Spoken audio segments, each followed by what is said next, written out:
In the hush that exists before memory, when stars were still learning how to burn and gravity sang in voices without names, there was a silence the galaxy has never known again. In that quiet, older than language and deeper than time, a design took shape. It was not the plan of a single mind, nor the whim of a lonely world, but the slow intention of existence itself, a long breath held across millions of years, a pause before a first sentence. In that interval, from which all stories descend, dwelt ancients who walked as if nature were a companion and not a master. The Old Ones, prehistoric master species who seeded life and shaped the webway, a metadimensional transit network, studied reality until study became stewardship. They wove paths between suns, gently altering seas and skies so that thought might have a place to grow. Some they guided toward curiosity, some toward resilience, and some toward wonder that could survive winters of extinction. They were gardeners for whom epochs were afternoons, patient in their tending of life's tenuous roots. Beneath harsh, hungry suns there also arose the Necrontyr, a mortal species cursed by lethal stellar radiation, whose lives were brief and embittered by the fire that fed their skies. Their cities were bright, their sciences precise, but their years were short and their hearts wounded by the injustice of it. They watched the Old Ones cross distances in a heartbeat while their own children withered beneath fatal light. Envy grew where hope could not. Grief hardened into philosophy. Philosophy sharpened into resolve. Between these two civilizations, one ancient and almost timeless, the other brilliant and spent too swiftly, the possibility of a conflict older than myth began to flicker like heat over desert stone. The Old Ones taught with a patient hand, modifying ecosystems, raising younger species to 1,000 futures. The Necrontyr measured those futures against the brevity of their own lives and found the balance wanting. The contrast became a rumor of thunder. The rumor became a shadow. The shadow became a name that would echo through every age that followed. The war in heaven, a galaxy-spanning prehistoric conflict, tens of millions of years before humanity. But let us move softly. This is a story for sleep. We will not sprint through calamity. We will drift the way dust drifts in cathedral light. We will follow cycles rather than shocks, and we will listen for the themes the cosmos repeats: pride and patience, hunger and mercy, form and unmaking, the long arc of consequence. We will watch the Old Ones weave and the Necrontyr endure. We will see the arrival of star gods, the extinguishing of suns, and the making of species whose descendants still whisper in today's darkness. And afterward, when the telling grows quiet and the tide of memory goes out, you will hear how each age inherits the debts of the one before it, and how the galaxy, even now, dreams of a dawn it cannot quite remember. Chapter 1. The Timeless Architects, Gardens on the Brink of Infinity. Before conflict, there was craft. The Old Ones, those patient wardens of physics, walked pathways mortals would later call miracles. Through the webway, a sealed dimension of stable tunnels separate from the warp, they stepped between systems without touching the storms that rage in the warp, the Imperium, a psychic dimension of thought and emotion. They did not conquer in the way later empires would. They amended. They encouraged. They tuned a coastline so a sapling civilization might survive its first climate swing. They seeded microbial libraries so a future mind would inherit medicines before it knew the word for healing. They understood that intelligence is fragile. A continent lifted at the wrong time becomes a grave. A comet misaimed turns a thesis into a tomb. So they placed quiet hands on fault lines and used mathematics the way a musician uses silence. Theirs was an ethic of proportion. They owned nothing because they needed nothing. They named little because names limit the horizon. When a world achieved song, a way of describing itself to the stars, the Old Ones stepped back and listened. In this vast patience lay the seeds of resentment. Across voids pricked by thin suns, the Necrontyr looked up from cities of mirror-black stone and felt life as a narrowing corridor. Their star, and the stars of their scattered kin, bathed them in radiation that rotted flesh and shortened every promise. The Necrontyr were not cruel by birth. They were exhausted by the mathematics of their sky. They shortened their days into monuments and their grief into geometry. They built dynastic tomb citadels, museums for futures they would not live to see. When they met the Old Ones, wonder broke upon them like a wave that refuses to recede. Here were beings that walked centuries as easily as a farmer walks a field. Here were healers who could mend a failing biosphere as if it were a torn sail. The Necrontyr asked, not unreasonably, for a share in that longevity, for a way to decouple their lives from the poison of their stars. The Old Ones answered with counsel rather than covenant. Whether from caution or principle, they did not grant what was asked. Perhaps they could not. Perhaps they foresaw a cost too dear for any ledger. Perhaps their restraint was simply a form of blindness, the mistake of power imagining itself to be wisdom. Resentment refined into ideology. Under the banners of a silent king, the hereditary overlord who ruled all Necrontyr dynasties, the Necrontyr unified with the brittle strength of a people who have no more patience left to spend. The first wars of petition and reprisal began as border disputes and escalated into lessons on scale. Where the Old Ones preferred non-lethal correction, the Necrontyr practiced totality.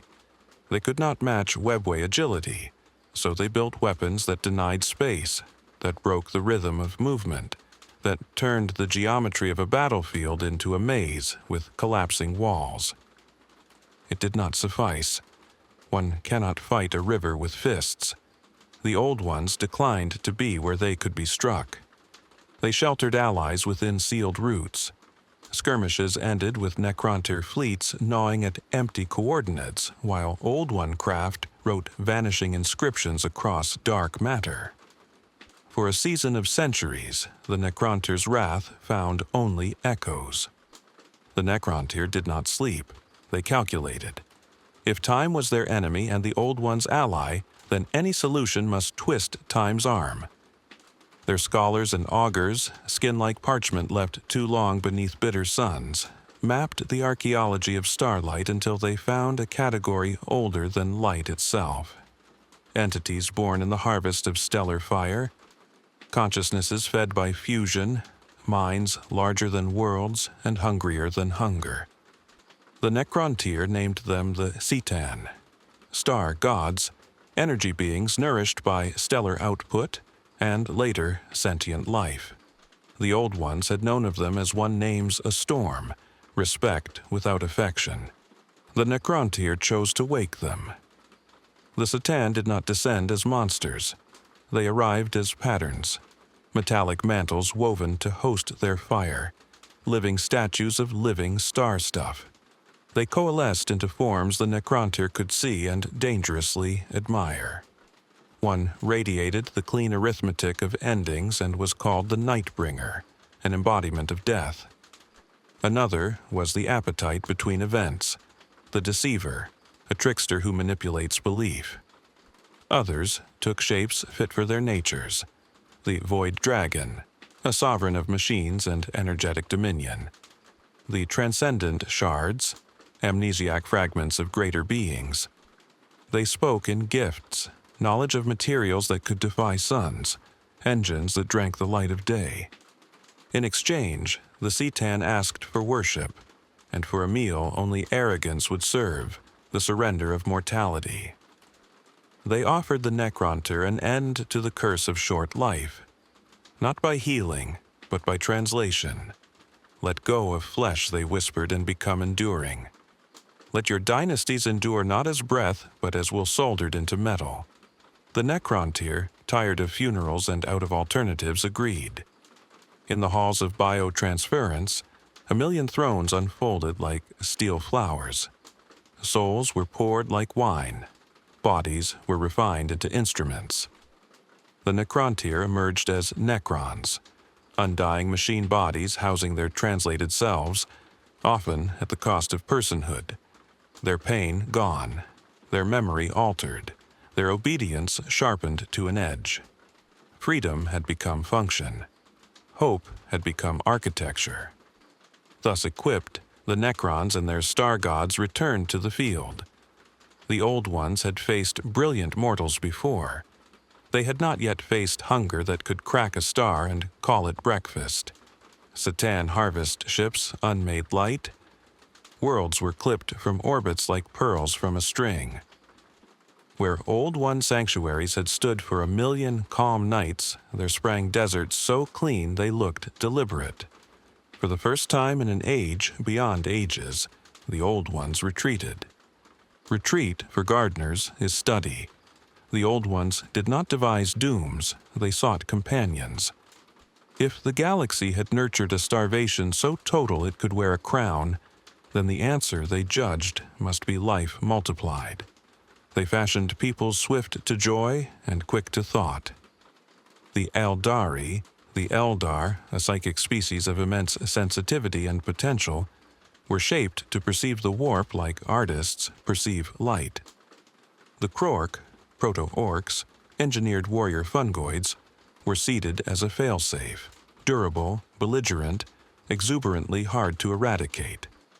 Others were cultivated in quieter lanes, the Jokaero, technomorphs whose toolmaking borders on instinctive miracle, ancient slan, amphibian masterminds linked to early webway work, and species now erased but once exquisite in purpose. The Old Ones did not merely make soldiers. They placed music where there had been static, variation where there had been monotone death. The Citan noticed. They responded the way winter responds to a late flower. Stars dimmed. The Necron legions marched with perfect choreography, their silence like a verdict. The war in heaven became not a war, but a weather. Season upon season of calamity, interrupted only by moments of brilliance when a world, brief as a heartbeat, showed courage enough to illuminate space. In those moments, the Old Ones recognized a truth that would haunt every later age. Victory without heirs is merely a postponement. And so they chose inheritance over invincibility and began to teach their children how to bear the weight of heaven. Chapter 2. Zenith of Empires, when star gods wore crowns. There's a kind of stillness a blade knows when it has found its balance. In that stillness the Citan presided. They were not kings in the way organic history understands the word. They were arrangements of appetite given form, ruling by the physics of absence. Where they walked, entropy took notes. Where they feasted, radiance became rumor. Their courts were geometries more than places, amphitheaters of void stone and light cages, cities whose avenues were proofs rather than streets. The Necron dynasties, newly immortal and meticulously ordered, arranged themselves beneath these stellar patrons. Once mortal leaders, now pharaons, supreme rulers of Necron dynasties, commanded legions that did not tire, did not doubt, did not mourn. Tomb worlds unfolded like steel seeds across the spiral arms, each a cathedral to function. The arts of war became liturgy. A phalanx could stand for 1,000 years and not consider the standing remarkable. At their zenith, the Citan etched their preferences into reality. The Nightbringer encouraged rituals that acknowledged ending as elegance. Gardens pruned to perfect vacancy. Civilizations harvested on mathematic schedules. The Deceiver laughed from behind many masks, setting dynasties against one another to watch allegiance become theater. The Void Dragon taught engines to want obedience, and machines to dream of ordered skies. Among Necrons, belief hardened into physics. reverence became a power source. Opposite them, the coalition of life flowered in its own manner. The Aeldari learned to bow the warp without drowning in it, crafting world shrines and psychic disciplines that made emotion into architecture. They were young and swift and brilliant, composed like poetry written by oceans. The Krork learned in the way storms learn, by doing, by surviving. They made war into play and play into strategy. They did not install philosophies, they installed momentum. If a thing could be hit, it could be solved. The Old Ones directed rather than dominated. They taught the Aeldari to weave wraithbone, psychoplasm shaped by psychic craft, and to move through the webway as if it were a birthplace. They taught the Krork enough cohesion to aim for their exuberance. They taught the quiet allies to hide long enough to become legends. Empires of nurture rarely look like empires at all. They look like gardens that have learned to seed themselves. Clashes at this height were orchestral. On a nameless world later swallowed by a dull red dwarf, the Aeldari choir of the Seventh Veil sang a horizon into a spear, and the spear into a storm, and the storm into a path that carved a Seatan shard from its mantle. On the basalt plains of Antikythera 9, Krork warbands built a city overnight out of wrecked monoliths just to throw it at a necron tesseract vault, containment for Seatan shards, the following dusk. In the lattice of glass moons, the Old Ones turned a planetary ring into a prism that bent targeting solutions into harmless light as a necron armada tried and failed to make emptiness permanent. For a time that would feel like immortality to later species, parity held. Not peace, parity. Each side discovered that the other could not easily be unmade.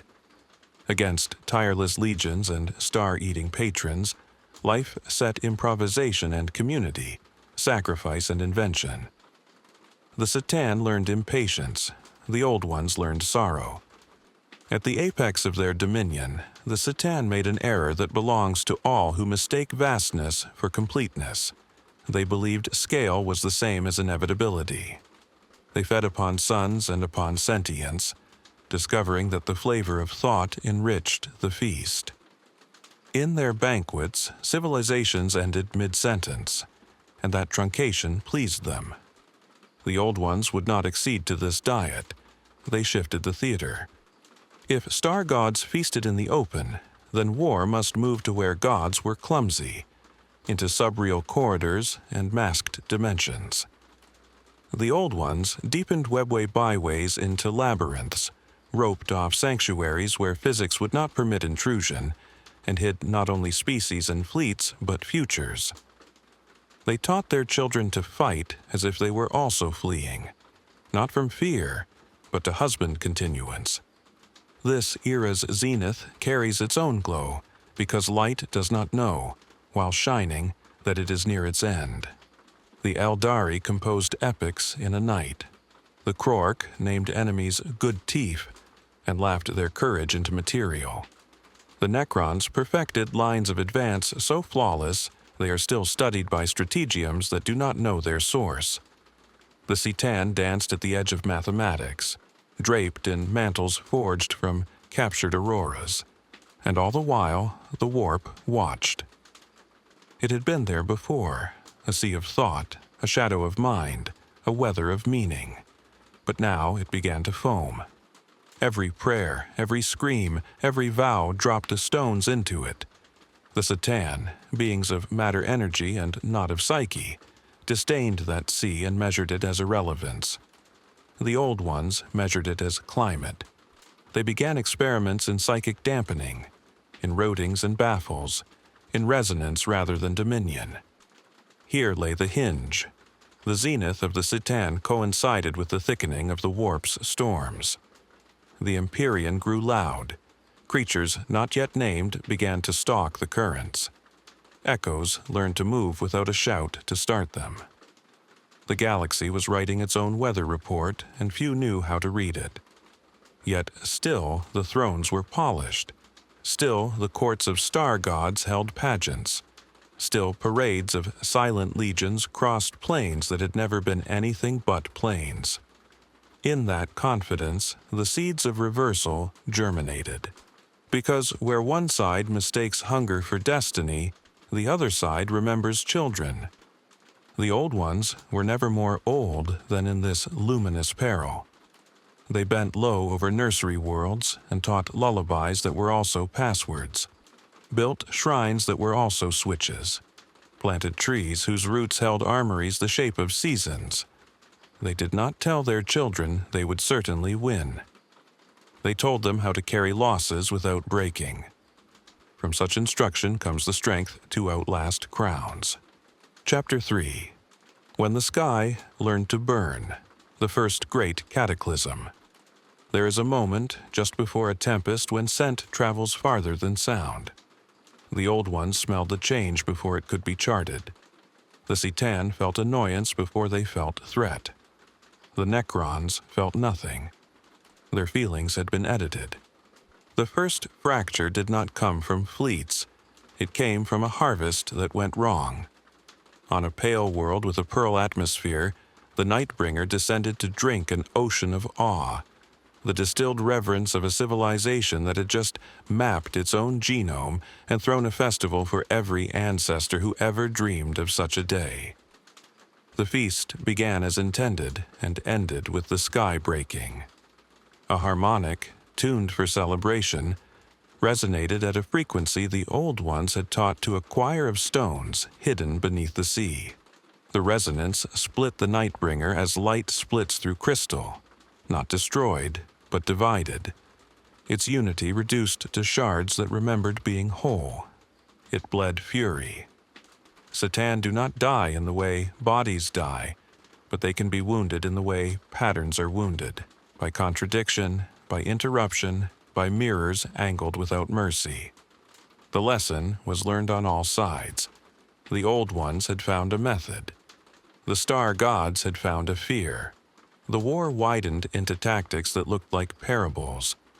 On one front, the Aeldari choreographed retreats that led invaders into cul-de-sacs of unreal space, then closed the door with a signature chord.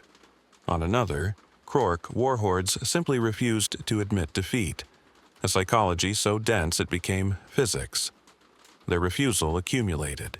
It took on the texture of certainty. Against certainty, even light can be repelled. The Necrons responded with inventions that made silence an offense weapon. Inertialess drives leapt without leaving footprints. Gauss flayers stripped matter in patient spirals, turning fortresses into dust that could be swept. Monoliths unfolded into geometries that broke the courage of topography.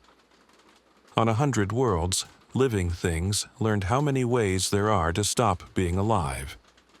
Under the surface of this contest flowed the warp, now a brown river in flood. The old ones tried to wall it with wisdom, teaching their children consequences, that to feel is to summon, that to summon is to invite. That invitation shapes the invitee. The Citan ignored it, like a proud house ignores a rising creek. The Necrons installed pumps.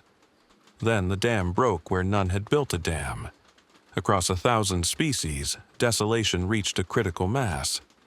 Panic resonated more easily than patience. Despair harmonized faster than courage. From this choir of endings, new predators were born. The enslavers, warp entities that open gates into real space and seize psychers like anchors. They were not gods. They were opportunists of suffocation, seeping through weak walls, using frightened minds as doorframes. The old ones were beset in two directions, matter hunger in front, psyche hunger behind. The Citan found their banquets interrupted by storms they could not taste, and thus could not study. The Necrons discovered that perfect formation, when viewed through certain kinds of anguish, looked like a lit road, and along lit roads unwanted guests arrive. The cataclysm is remembered in lists because lists are one of the few ways to hold size without letting it slip. The great prisms at Telekeith shattered into a wind of knives. The singing steps of Vienne went silent and fell stone by stone into an ocean that boiled with borrowed hatreds. The Ansible choir at Meridian stopped mid-word, and the half-word echoed long enough to drive a moon mad. When histories mention the first great cataclysm, what they mean is a chorus of endings that could not be written down before the hand holding the stylus turned to ash. It was in this roaring that the Old Ones made the most painful choice an age can make.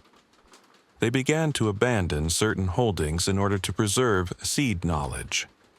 They took saplings of civilizations and hid them beneath ice shelves where the warp sang less loudly, in the folds of the webway where storm surge could not easily reach, in vaults where memory was stored as scent and color so that even if words broke, recollection would persist. On a frontier where the sky had hardened into glass from the heat of too many beam weapons, a Citan learned another humility. The deceiver, wearing a geometry like a smile, reached for a prize, the capture of an Old One enclave known to keep sun keys, devices that could snuff or reignite a star. In the taking, a Krork host refused a trap it could not see and simply charged through a barrier designed to be concept rather than wall. They ignored the idea of cannot.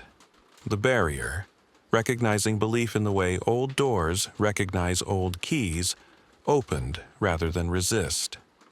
The deceiver laughed and retreated, not from fear, but because laughter was the only adequate response to a reality that had just refused to obey.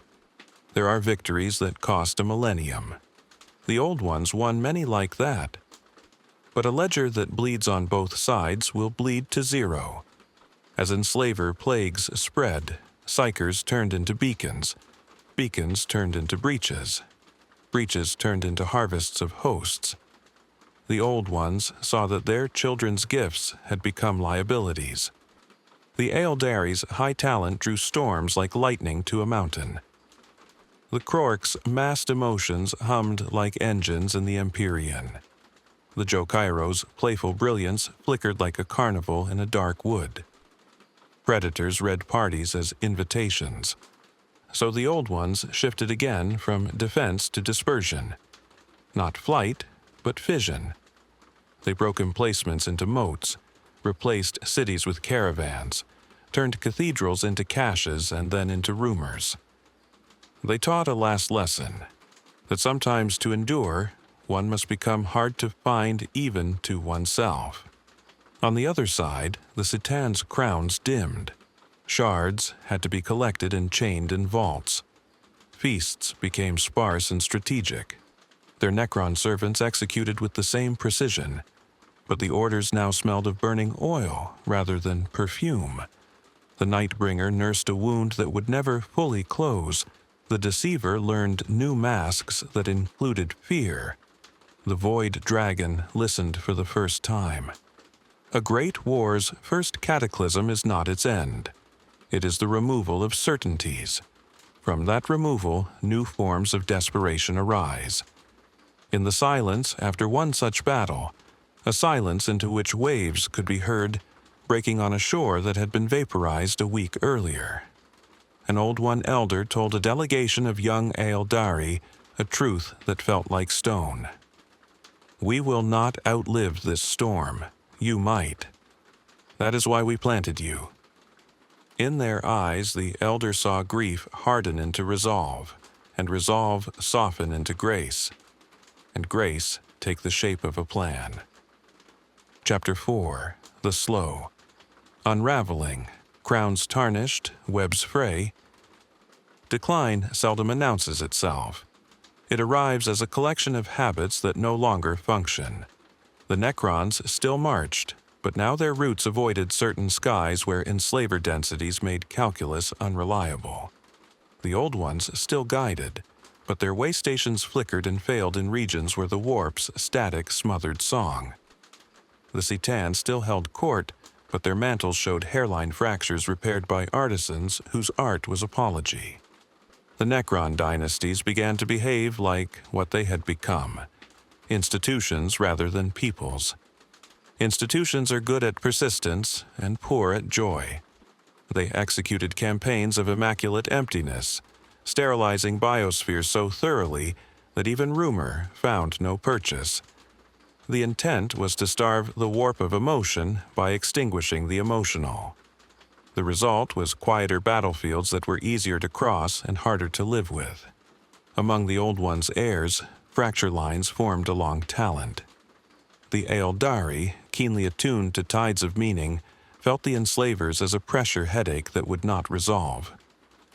They withdrew deeper into carefully buffered pockets of the webway, developing disciplines to seal their minds like amphorae. They began to prefer the company of art to the company of news. Choosing beauty is a kind of defense when the weather does not improve. The Krork, immune to introspection in the way cliffs are immune to rain, did not decline so much as distill. The more the galaxy burned, the more they enjoyed the fight. They laughed at thunder and hid it, and thunder amazed, sometimes moved.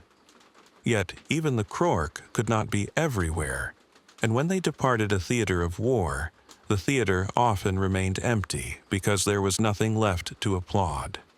The Krork do not garden. They harvest moments and move on.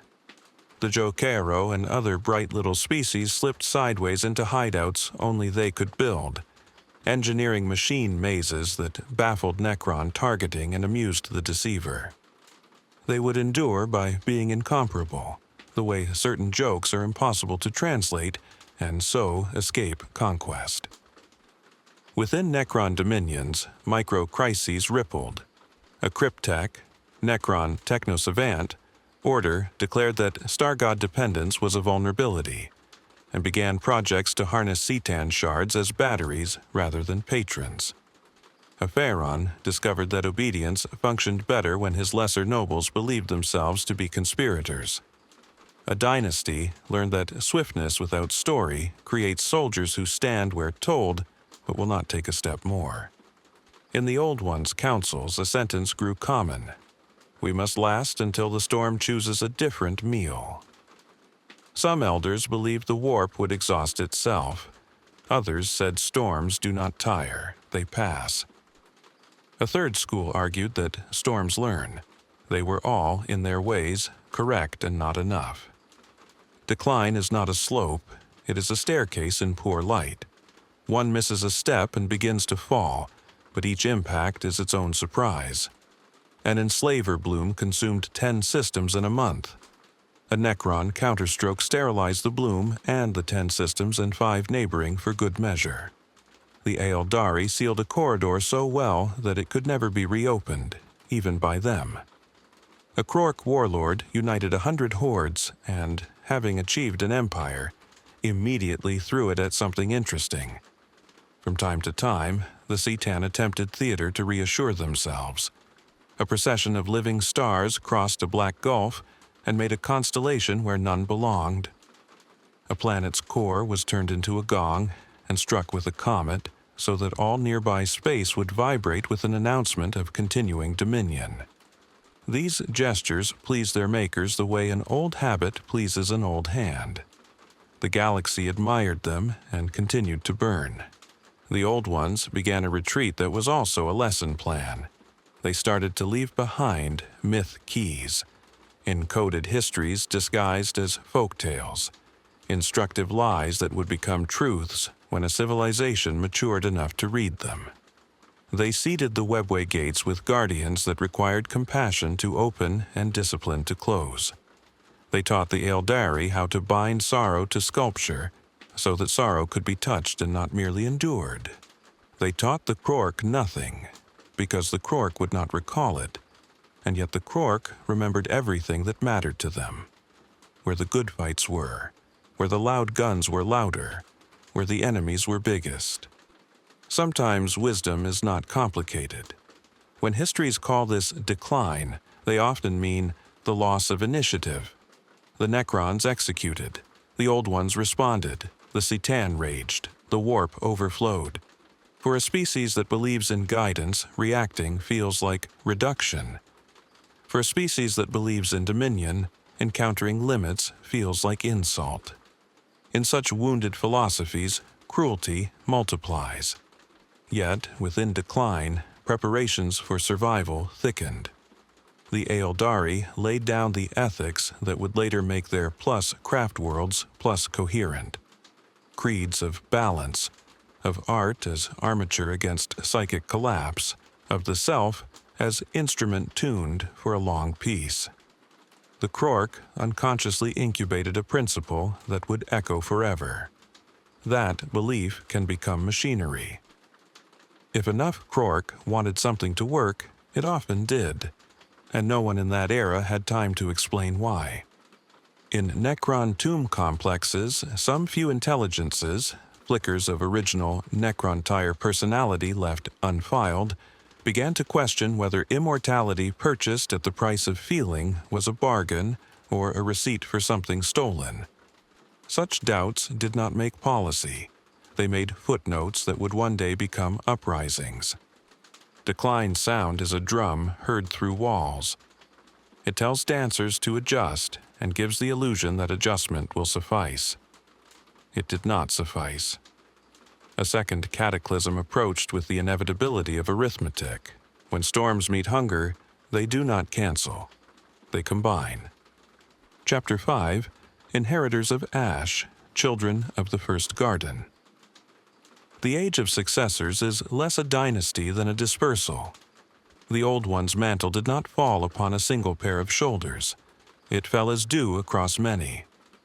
The Eldari, foremost among the taught, gathered on great world ships, later called craft worlds, self-contained Eldari arc cities traveling the void, to carry forward disciplines that could outlast tempests. They developed paths, structured lifeways that focus emotion and talent to avoid psychic excess, binding desire to vocation, peril to practice. Their art became agriculture of the soul. Their warriors became gardeners of moments, pruning danger with elegance. The Krork, already a storm wearing a grin, became more numerous wherever war found them, which was everywhere. They were heirs, in the way sunlight inherits morning, without ceremony. They did not preserve the Old One's books. They preserved the Old One's enemy list. It was enough. In later myths, they are remembered as orcs, descendants of the Krork, warlike, resilient, and strangely creative. But in this deep time, they were still closer to the prototype, larger, harsher, nearer to the forge will that made them. Scattered lights assumed duties no one had asked them to assume. The Jokairo continued their small, outrageous miracles, writing solutions in the margins of problems no one else noticed.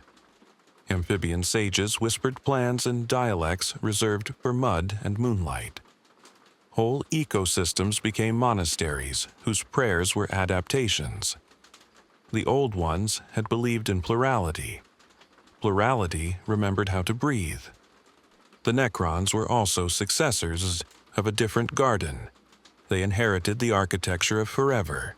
They kept it. They refined it.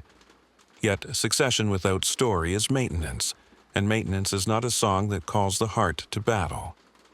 They ruled regions of quiet so complete that nearby species began to doubt they had neighbors. They gathered shards of their star gods and learned to chain lightning without asking if the lightning forgave. They perfected the art of silence until silence became their climate. Among Eldari seers, a phrase condensed, the long wandering. It meant a program of survivals, of moving the luminous away from the loud, of teaching the next note before the previous note had finished. Eldari bone singers grew wraithbone into bridges between thought and shelter.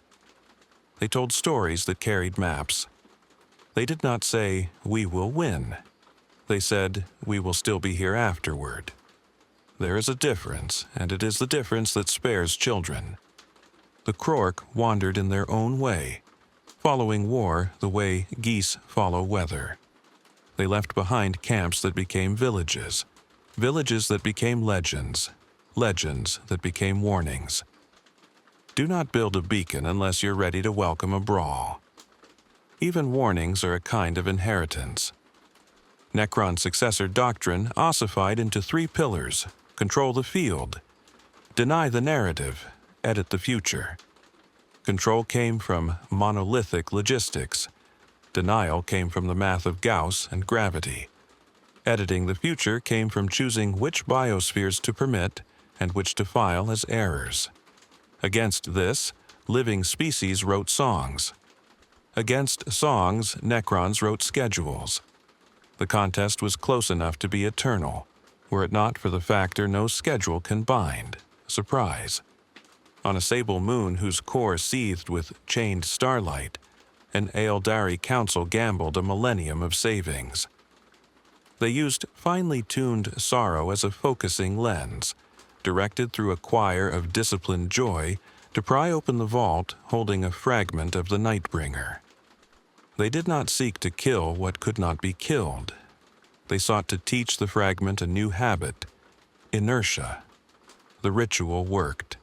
The shard's preferences slowed, then settled, like a bird coaxed to sleep. The Aeldari did not cheer. They took notes. Elsewhere, a Krork warlord named Only in Thunder Tariffs rammed a plus Tomb Ship Plus with an asteroid whose trajectory had been sung into being by a small chorus of panicking amphibians. The warlord took credit. The amphibians took comfort. The tomb ship took the long dream of repair. Successors inherit not only tools but debts. The warp's storms had no interest in genealogies. The enslavers continued their conversions, turning sensitive minds into doors. The Aeldari closed many such doors and paid in young voices gone quiet.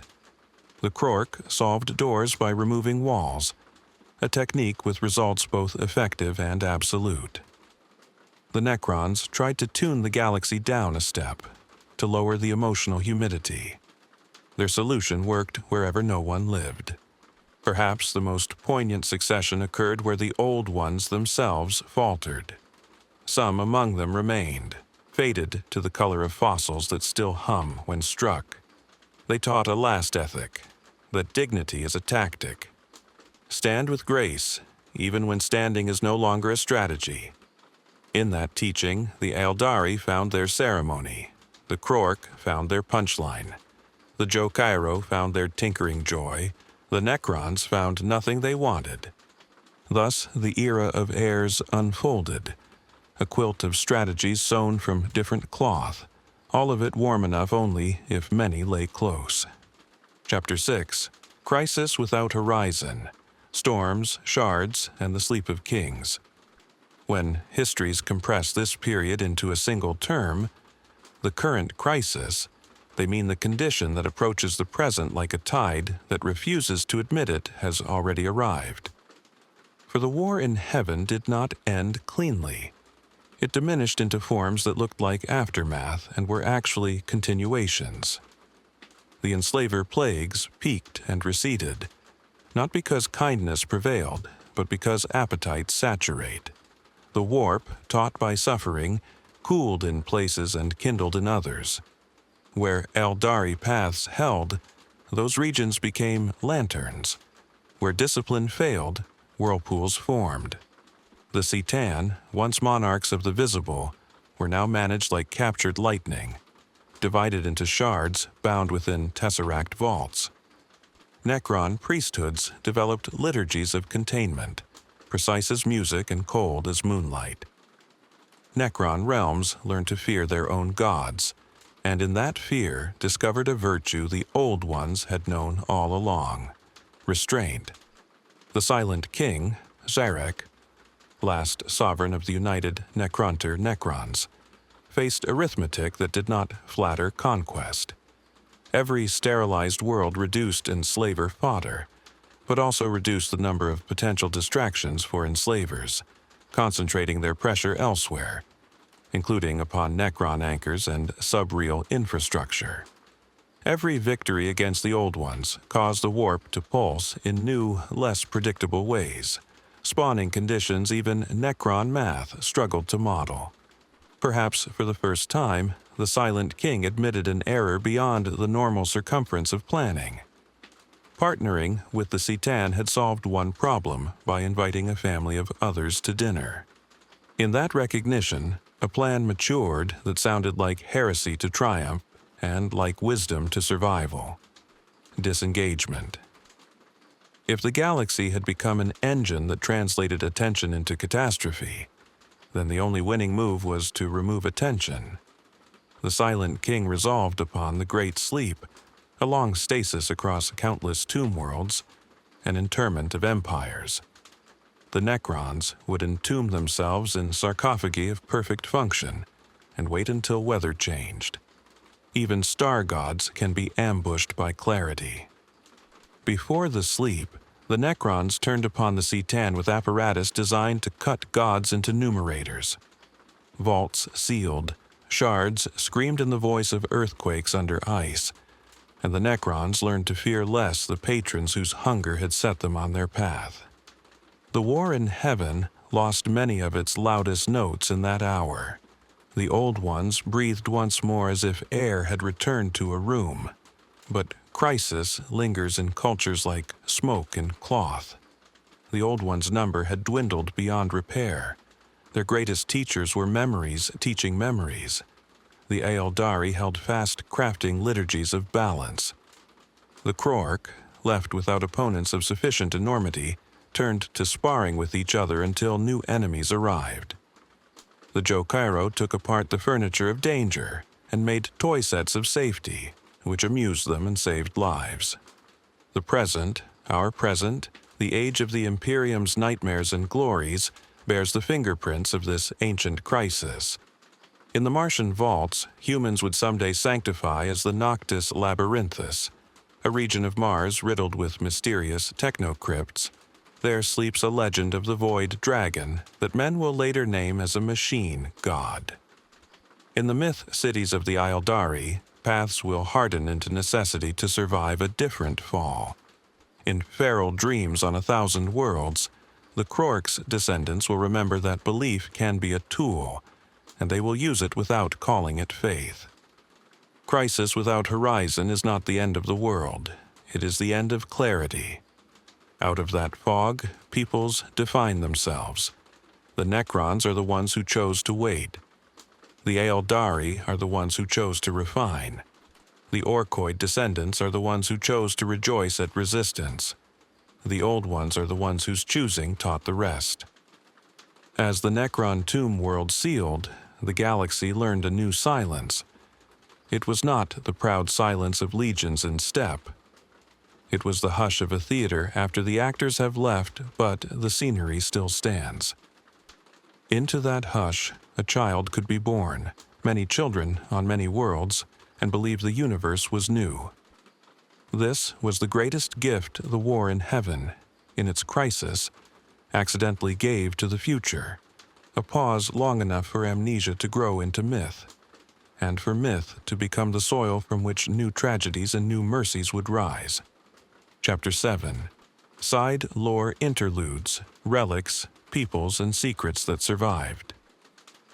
In the long dusk after the loudest battles, when shipwakes had faded from the void and the last embers of starfire cooled to patient glow, the galaxy's memory settled into smaller shapes. Not banners raised over continents, not pageants of conquest, but quiet things. Things that endured because someone cared for them without a witness, or because time itself decided to fold them into hollows where harm could not be bothered to look. In a vault on a tomb world whose name is written only in the ultraviolet, a blade lies on a plinth of polished blackstone, its surface holding a dim reflection like moonlight pooled in obsidian. It was quenched in the instant a Citan fragment felt something it had never learned to name: fear. And that drop of alien emotion hardened into the steel's last memory. The chamber is perfectly still, yet the weapon hums very softly, the way a held breath hums in a throat before a difficult confession. Those who have been permitted to hold it report a tenderness that unsettles soldiers more than any threat. A clarity that tastes like the air before rain, a realization of the one thing they would sacrifice to save the one thing they love. It does not cut flesh any better than other masterworks. What it slices, unerringly, is certainty. The blade has been drawn only a few times in all the eras since. Once to end a war that would not learn how to finish itself. Once to sever a vow that had become a chain. Once to open a sealed door that refused every other key. The stories disagree about who held it, but they agree on the aftermath. The wielder always leaves the chamber lighter, as if set down from a burden they had mistaken for duty. Far from that quiet, the crescent world of Leth once bloomed beneath a polite blue dwarf, whose light never raised its voice. The orchards there were stubbornly particular. Fruit formed only when children sang the right melodies at dusk, hands sticky with sap, faces lit with the shy pride of small ritual done well. The Aeldari kept the planet hidden without naming themselves its guardians, setting waystones in patterns that looked like the gentle accidents of a landslide. Krork never came because there was nothing here that would resist them properly. Necrons passed it by because nothing on the world could be made to serve a schedule. So the garden endured for 1,000,000 years. 3 little civilizations learned patience from weather and gratitude from harvest. When the dwarf finally flared, the orchards brightened to silver ash all at once, the way flocks turned together, and the wind lifted a scent like warm stone after rain. No elegy better than that was needed, and none was written. Elsewhere, in a vault that does not gather dust because dust declines to form where the air does not remember how to fall, a small cube rests. It is made of ratios rather than matter, a geometry that feels cool to the hand, though no heat is present to be taken away.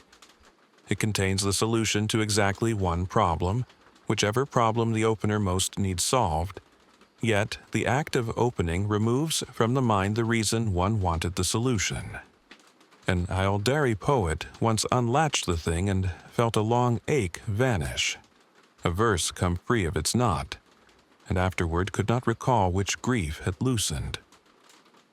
A Jokero tinkersmith opened it at dawn, and at dusk found that a broken space-folding lens sang true as rain, and wept in sudden, unreasonable relief without knowing why. Centuries from now, a human voidship captain will touch it, mend an engine, and in the following quiet seasons find her chest fill with joy each time the drive wakes, as if listening to a lullaby she cannot place. The cube seems to refuse ownership. It appears where need accumulates, and it departs while gratitude is still forming. Not all survivals are gentle.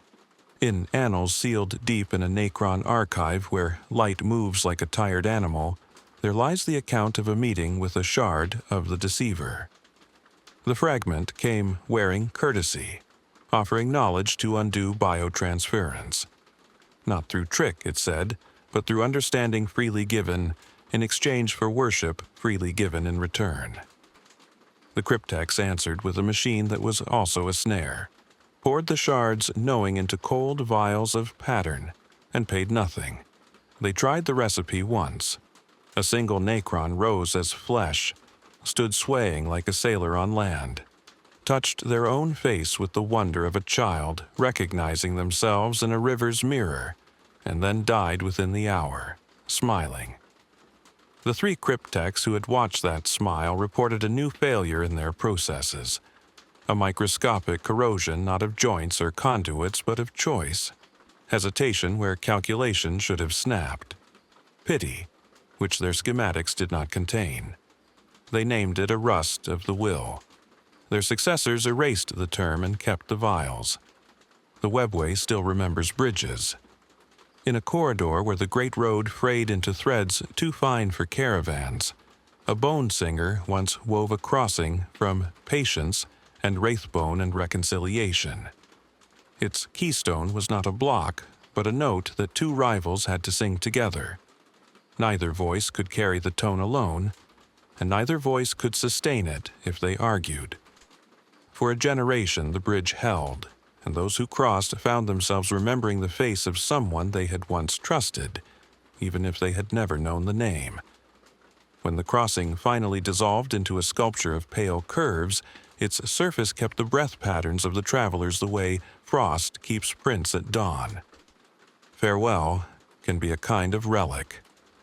Before the great sleep, the silent king stood beneath a sky that had witnessed his largest errors and released the command signal that made every dynasty beat like one heart. Choice returned to his people, arriving for some like sunrise opening a window in an empty house, for others like a wound that would not shut. He left them a vow as he departed. He would return when the sky learned a song worth hearing. The tone of that promise still resides in certain data stacks, a harmonic so exact that a warship will, very rarely, cease fire and listen, baffled engineers insisting they issued no such order. On a red world where storms are less weather than tradition, something greater than legend lies sleeping beneath dust, and the dust has learned its breathing. Pilgrims will make cities over this slow pulse and speak to their machines as children speak to elders, half asking, half announcing their day. The machines will answer, not with miracles exactly, but with obedience that feels like blessing. The faithful will call the sleeper a god, and the god will not correct them because the correction would be less useful than the faith. Across all ages since, the orcs, loud heirs of the Krork, have kept a truth so simple that learned minds try to complicate it and fail. If enough of them believe a thing, the universe often agrees to help for the sake of a good laugh. They paint vehicles red because red goes faster, and then red goes faster. They insist a jammed gun only needs encouragement, and the jam decides to take a different day off. No priest stewarded this doctrine. The old ones built it in as a safety catch against star gods, and the catch still snaps shut, cheerfully, on anything at all. Among the Aeldari, the path endures as a harbor rather than a cage. It slows the heart to a survivable tempo, and holds brilliance the way a cup holds light. Not to hoard it, but to keep it from spilling. In certain galleries aboard certain craft worlds, sculptures hum very softly in sympathy with the webway, counterweights hung on the great balance to prevent a tilt no one awake on those worlds would notice until it was too late. Walkers feel better in those halls without knowing why. A generation's worth of grief acquires edges, becomes shape, becomes something that can be set down and picked up again when the hands are steadier. And deeper than these known corridors lies a gate sealed by a riddle that has no language and every language. Some claim it opens to a sanctuary where the old ones stored their last unspent creations, folded like winter seeds against a spring no calendar can predict. Others say the gate shows only a view of the galaxy before the first suns learned how to burn. A silence so complete that even memory cannot tolerate it for long. Perhaps both are true. Perhaps the hinge of the door turns on the heart of the one who knocks. These are the war's smaller voices, the murmurs between its shouts, a blade that remembers fear, orchards that needed lullabies, a cube that refuses to let certainty hoard answers, a crossing that required rivals to breathe together, a farewell that interrupts guns, a sleeping engine of reverence, a green joke that keeps working because joy refuses to fail, a discipline that saves by shaping, and a door that teaches questions. They endure not because they were strongest, but because they were placed where love could reach them and rage could not be bothered to go. In their survival, an old lesson waits patiently for anyone who rests long enough to hear it, that some victories last because no one tried to own them. Chapter 8. The Waning of Immortals, Toward the Quiet Before Another Storm. The war in heaven did not end so much as exhale. The light drew back from the edges of things, and shadows lengthened into the work of evening. Across the old fronts, echoes learned to mind themselves. Great engines were banked. Oaths were folded and put away like ceremonial robes after a vigil. The silence that remained was not emptiness. It was a hallway between rooms. Within that hush, the necrons turned inward. The betrayal and shattering of the Citan had cost them more than enemies. It had spent a portion of their certainty. Tomb worlds sealed with the softness of perfect hinges closing, whole civilizations settling into syllables of sleep. In the darkness, maintenance spirits ticked in elegant loops, brushing dust from ceremonial steps no foot would touch for epochs, oiling thoughts like wheels, reciting inventories to themselves in the kind voice librarians use in empty rooms. A few intelligences, those with filaments of unedited memory, tested the edges of the new autonomy the Silent King had returned to them and found the air cold and clean. Across 1,000,000 sealed cities, choice pulsed in circuits that had not carried it in an age. Some slept deeper in relief. Some set small warnings in place, not to wake the many if danger came, but to be awake alone when it did. The old ones were less than a handful now. Some may have stepped sideways into kinds of distance other species misname as death. Others thinned into advice and drifted, showing up wherever a myth taught tenderness more efficiently than law could. Perhaps one or two walked the webway like ghosts who pay their own toll, leaving behind only clean joints in the mechanisms and a story that says, "Someone passed this way and thought of you." The Aeldari took their households onto great vessels that were homes first and strategies second. They learned how to map their own feelings as carefully as they mapped the stars, because storms in the heart were now also weather in the warp. Their festivals became gentler, less proclamation than permission. A day when no crafting was done and beauty was only admired. A night when sorrow was invited into the hall and given a chair so it would not take the floor by force. Bone singers coaxed wraithbone to grow in shapes that absorbed grief without reflecting it back. Halls where a whisper of music kept the listening rooms from tipping. In such steadiness, a child could learn the names of constellations from a grandparent who had watched different skies, and neither would need to explain how much danger steadiness prevents. The Krork had no more gods to argue with, and so they argued with the nearest good fight. Time diluted their size and distributed their appetite until the galaxy knew them as orcs. Numerous, stubborn, indelicate, and strangely lucky in enterprises that had no right to succeed. They forgot their design brief and remembered the design gift. They laughed, not because they scorned peril, but because laughter made the engines work. In their camps, the story of the universe was simple and therefore survivable. Find something that looks interesting, hit it until it becomes either a friend or a better story, and paint the thing red if you want it to move faster. The Citan, once the appetite of suns given crown and mantle, were now thoughts caught in prisms. Shards drifted within tesseract vaults like dreams in a snow globe, whole in their own telling, incomplete in their accounting. A sliver of the Nightbringer discovered that the absence of fear is not the absence of meaning. Sometimes it sat content in starless dark and did not move. A fragment of the deceiver composed riddles whose only audience was itself, and found, to its mortification, that some questions are kinder unanswered. Under red dust, something that will later be named by men dreamed of machines that would worship because design deserves reverence, not because power demands obeisance. In its sleep, the dream bracketed cruelty with function and forgot, mercifully, to finish the thought.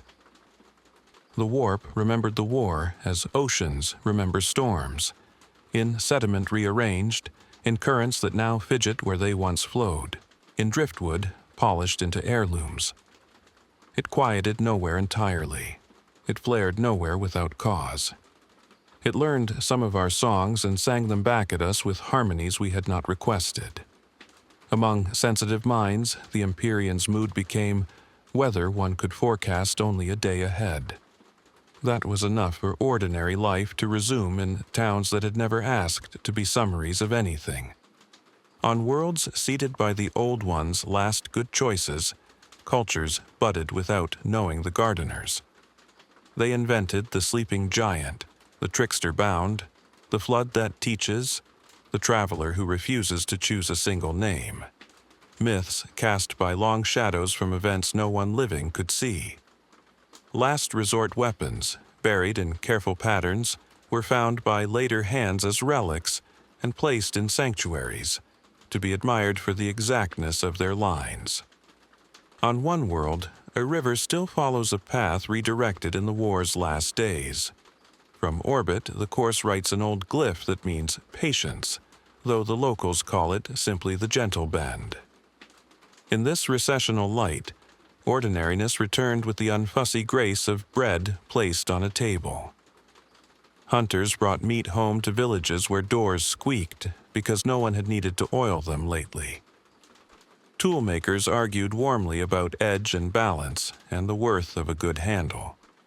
Children learned the sky as children always will, counting the bright things and naming them after creatures that never frightened anyone. In a valley that did not know its name, a shepherd watched a meteor furrow evening and made no wish at all, because the fire was already kind and the night would do. Yet the quiet had a seam. It is the habit of endings to leave small work unfinished. The necron's sleep was observed by watchers that were not exactly machines, and not exactly prayers. Programs designed to lift lids if certain signatures returned. Satan frequencies, Old One geometries, kin speech that had no business being spoken again. Among the Eldari, some Farseers began to sketch shadows that had not yet stood up. When asked to explain, they spoke softly of appetites that learn from their defeats, and the orcs, who do not specialize in premonitions, sometimes stopped laughing in the middle of the best part for no reason they could say, as if their blood had heard a drum under the horizon. They resumed at once, because pausing is not policy, but the pause happened, and that was new enough to notice. So the galaxy did what wise beings do after large arguments. It tidied rooms, it mended what could be mended and stored the rest neatly. It put labels on boxes so that a later self might find them in the dark without panic. The relics hummed in their small voices. The corridors held. The vaults dreamed their proper dreams. And behind the lullaby, the old themes tuned themselves, not loudly, but with the patience of instruments that know the song will be needed again. Approaching the end of a cycle is not safety, it is readiness. Every spared fragment, the blade that remembers, the cube that refuses hoarding, the bridge that requires company, the vow that interrupts guns, the sleeper beneath red weather, the green joke that works, the path that steadies, the door that asks, hummed with their particular note. When such notes persist beyond their moment, music is gathering. And when music gathers, someone will hear it. Potential wakes as hunger wakes, slowly at first, then entirely, then as if it had never been otherwise. In that certainty, the war in heaven receded, not defeated, but put away with care, as one puts away winter tools at the edge of spring, knowing both that flowers deserve the day and that the shovel should be easy to find when the season turns again. And so, the long chronicle folds in upon itself, like the wings of a creature that has flown too far from the light. The war in heaven was not a single event, nor merely a clash of armies, but an age-long unmaking and remaking of what the galaxy believed itself to be. It began in radiance and ended in shadow, yet both light and darkness left their marks upon all who endured. The old ones, who had once shaped life like potters working clay, passed into silence, their tools scattered across the firmament. The Necrontyr, who had become the deathless necrons, retreated to their tombs, choosing the cold certainty of slumber over the ceaseless wear of war. The Aeldari, still young by the reckoning of stars, drifted toward the long and glittering tragedies that would one day claim them. And in the spaces between, other peoples rose and fell, carrying fragments of stories they could no longer wholly remember. In the deep night after such a war, there is no trumpet to signal the ending, no clean dividing line between then and now. Only a gradual lessening of motion, a dimming of purpose, as those who survived took shelter in the quiet corners of creation. The stars themselves seemed to breathe more slowly, as though the galaxy were gathering strength for some distant day when the cycle would turn once more. For that is the lesson that lingers after all others have faded. In the immensity of time, there is no true ending, only the pause between chapters, the silence before the next voice speaks. The war in heaven became history, then myth, then half-forgotten legend. But its echoes remain, carried in the bloodlines of species, in the architectures of worlds, and in the restless dreams of those who feel, without knowing why, that they were shaped by something older than memory. The cycle is older than empires, older than the very constellations that chart it. In every age, there is a rise, a splendor, a fracture, and a fading. The names change, the banners alter their sigils, but the rhythm endures. Somewhere, even now, seeds of the next great conflict sleep in the soil of peace, waiting for the long seasons to turn. Somewhere, relics lie patient in the dark, holding the music of the last war until the hands of the next one are ready to play it. So rest now, traveler, for you have walked among the oldest of stories. Close your eyes and let the weight of ages pass you by. The stars will turn again, and the cycle will begin anew.